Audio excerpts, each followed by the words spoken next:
Right, so here we are with phase 2 of the doors. You can see there that this one hasn't got a reflective coat on it. You can see what's inside the office. There's a bit of reflection there, but not a lot. And then this one is totally reflective. Can't see what's in there, which is all this gubbins. It's just showing the inside, what that looks like. There's this sort of smoked effect on the glass, and there's the brighter cleared effect. Now it is meant to be solar reflective, so it's two things. It's giving us privacy and it's giving us some heat insulation. This one was already installed. I would say this is sloppy by me. I didn't quite cut it either with a sharp enough knife on the edge, so I've got a couple of bubbles which don't really show up, I don't think, in this film, but obviously annoy me because I know that there's a little bit of tape flying off there. I'm going to sort that out later. The other thing is this is quite scratched. Hold that still, I don't know if you can see it, but it does tell you in the instructions to take the backing paper off and use that as a protective. There's a little bit of mist there. Use that as a barrier paper to push the bubbles out with, and I got bored of trying to do that, so I just got on with it. I think if you look from this side, you can see there's a couple of little marks there, but to be honest with you, it's mainly because I'm looking really closely at it now.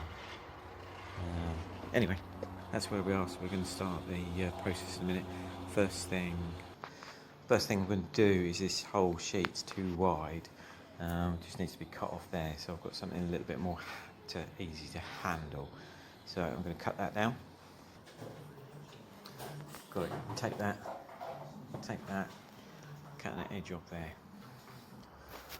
Next stage, clean the glass. This needs to be spotless, no bits of dirt or anything on it. So that's the window clean, and this is the sort of sound you need to be hearing when you're doing it. Make sure there's nothing right into those corners.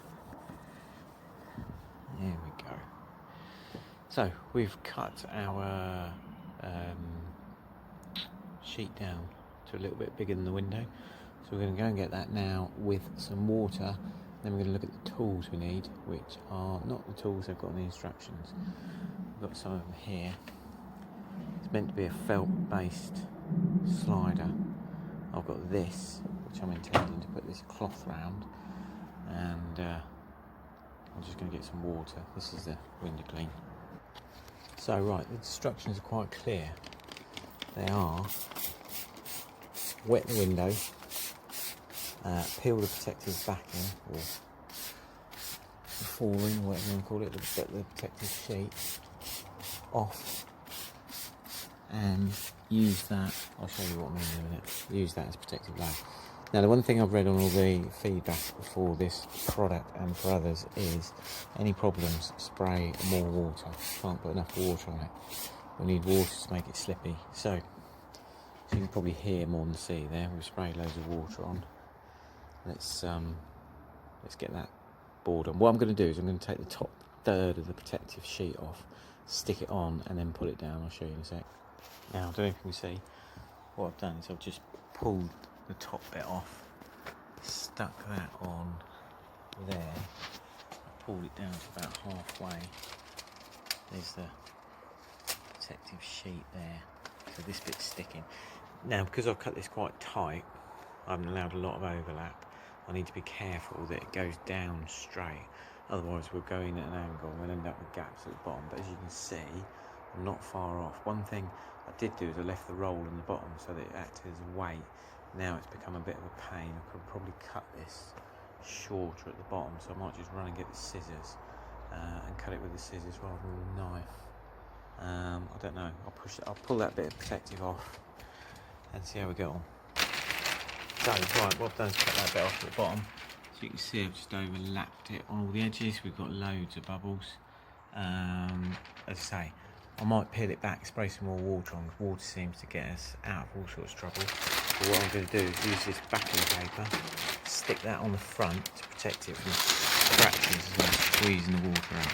So what I've done is put the protective sheet, which is the backing paper, on top. Now it just sticks back on, just static. And then what I've done is I've sprayed water onto that so that my squeegee will go across it. But I've got some, now this is my point. I've got some horrific lines showing up, but they're not in the backing paper, they're in the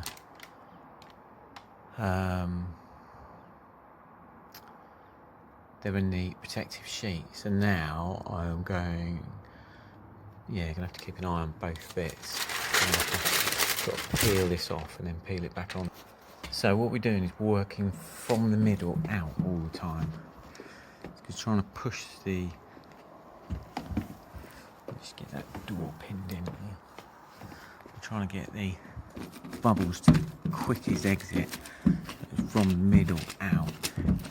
Now, you might be able to see there's some pretty bad creases, but that is on the protective layer, not on the layer underneath. You see that protective layer just wants to fall off. Now it's a bit ripply, but I think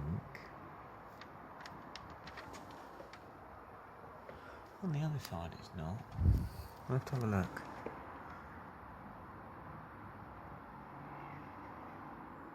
Yeah, okay. Talking to myself. Now then, we're at the frustrating stage where using my soft squeegee hasn't worked and it's not getting rid of these little bubbles. So, I forgot how I did it last time, but I think I've remembered. What I'm going to use is a hard ruler with the cloth to try and protect, which I don't think is going to work as well as it could, but it will do the job because I've done it like that before. So let's get on with it. Right, so using the ruler with the soft cloth over it has got rid of a large amount of these. So we're just going to the cutting now, which I'm doing freehand, and as you can see it's not working that well. I'm missing the corner there, but what I'm trying to do is stay away from that rubber seal. So it's a fine line. The other thing I could do is use the ruler to give myself a straight edge, but that's what I did on the other side and I had loads of bubbles, so I don't know really. I'm just going to carry on doing it freehand, I think, because that's the way I was brought up. So, oops, hold on. So I can't really do this one-handed, but what I went for was to put the blade like that, and cut like that. That way I could push the edge in with the ruler right up to the hard black seal, and then I'm pushing into the corner where that seal is, but the ruler's stopping it go too far, and it's left us with like a millimetre gap all the way around, which I'm really pleased with. A little bit off the top's fallen off. There we are, finished job, completely reflective. And offering a little bit of shade on the inside. So the secretive work. So with the light on the inside you can see what's going on.